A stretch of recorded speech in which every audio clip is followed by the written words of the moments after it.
some stories leave behind questions that never quite settle. This is one of them. On April 21st, 2015, in the United Kingdom, a quiet Welsh town became the backdrop for a disappearance that would shake everyone who knew 47-year-old Tracy Woodford. Born on February 13, 1968, Tracy was raised in Wales and lived a life rooted in the comfort of family. Those close to her described her as gentle, kind-hearted, and the sort of person who didn't need much to be happy. She lived with her mother, Linda, and her brother, Sean.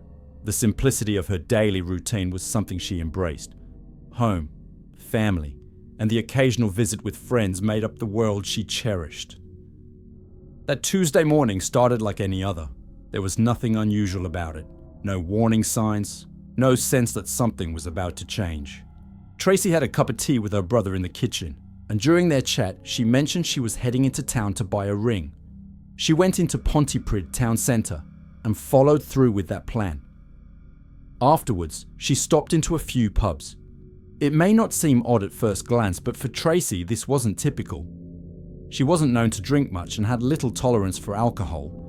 Her decision to visit multiple bars that day was unusual, and it quietly marked the start of something deeply troubling.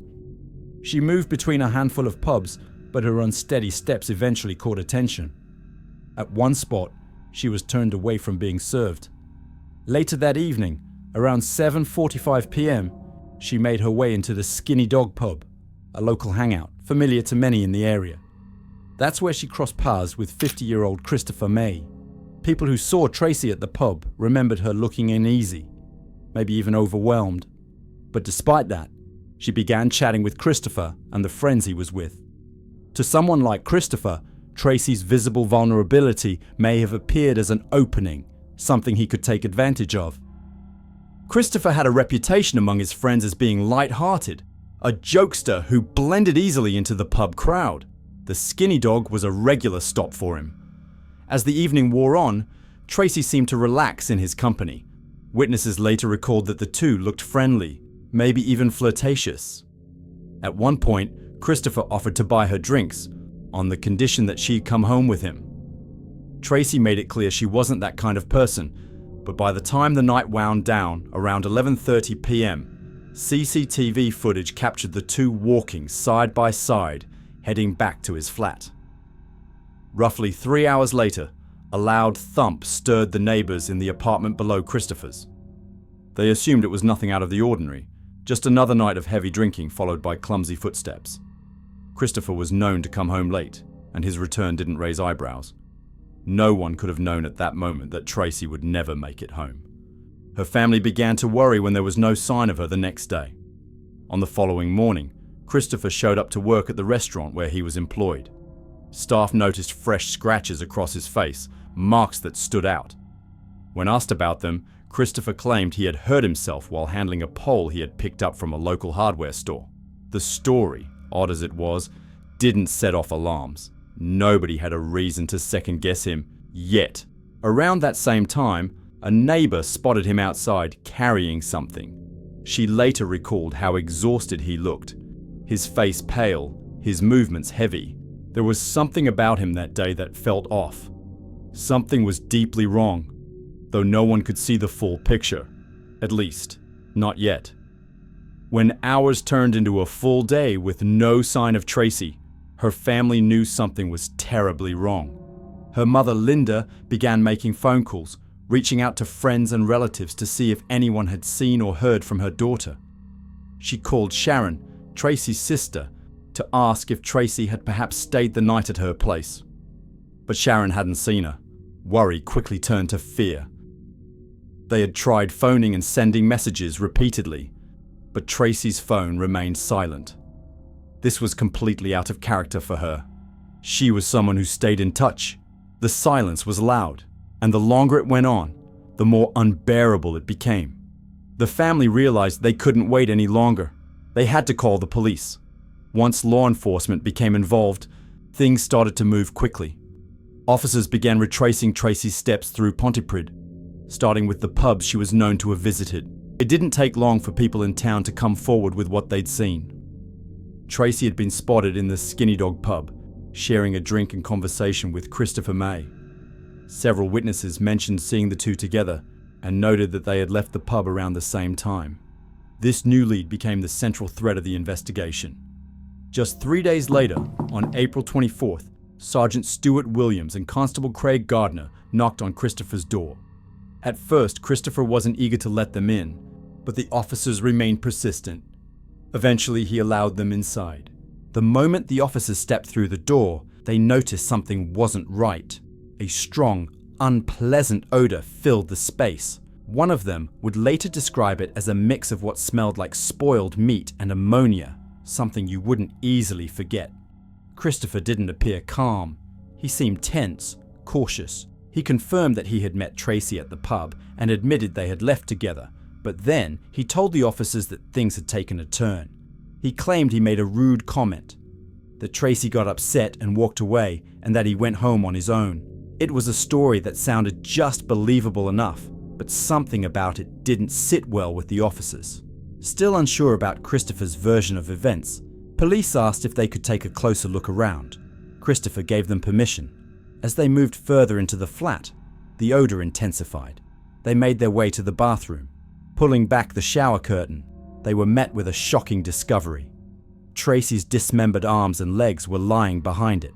In that moment, the search turned into a crime scene. The officers called in the South Wales Police forensic team while Christopher was taken into custody for immediate questioning. It was a discovery that none of them would forget. Inside the flat, investigators began documenting a grim scene. Scattered throughout the apartment were tools that had clearly been used after Tracy's death. A handsaw, kitchen knife, and scissors, all stained, all part of what had happened. In an Adidas rucksack, police found Tracy's upper torso. In a separate handbag, they found a partial thumb and several fingers that matched the arm in the shower. The most disturbing part, her head was still missing. As word spread of the terrible events unfolding, the entire community was shaken. Police surrounded the building, and soon reporters gathered outside.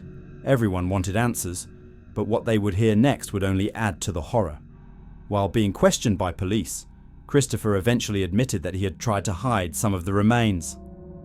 He told officers that he had placed parts of Tracy's body inside a storm drain not far from the flat.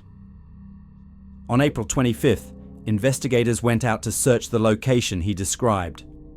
It was a dark, narrow tunnel, difficult to navigate. Deep inside, on a ledge just above the floor of the chamber, they spotted a red bag. Next to it, lying on its side, was a human head, Tracy's. It was marked with bruises and dirt from the drain. Inside the red bag were even more remains. The reality was unthinkable. Christopher had dismembered Tracy, stuffed her head and other body parts into bags, and then walked through town with them, passing by people on the street before disposing of them. The image of him casually moving through public spaces with that rucksack is the kind of detail that's hard to comprehend. The trial would begin later that same year, but the damage he had caused was already beyond repair. PC Cricket Gardner became emotional as he took the stand to describe the moment he discovered Tracy's remains in the bathroom. The memory clearly haunted him. Fighting back tears, he recalled, "I thought my eyes were deceiving me and that I was watching some sort of horror movie." The image he walked into that day was something no officer is ever truly prepared for. A pathologist who later examined Tracy's remains also gave evidence during the trial. His professional opinion was deeply unsettling. He said the dismemberment had not been random or clumsy. It had been carried out by someone who clearly had experience handling knives or dissecting bodies, whether human or animal. Investigators soon confirmed that Christopher May had once worked as a butcher. He had learned how to expertly separate joints, remove meat from bones, and work with precision, skills that now took on a horrific context in light of what had been done.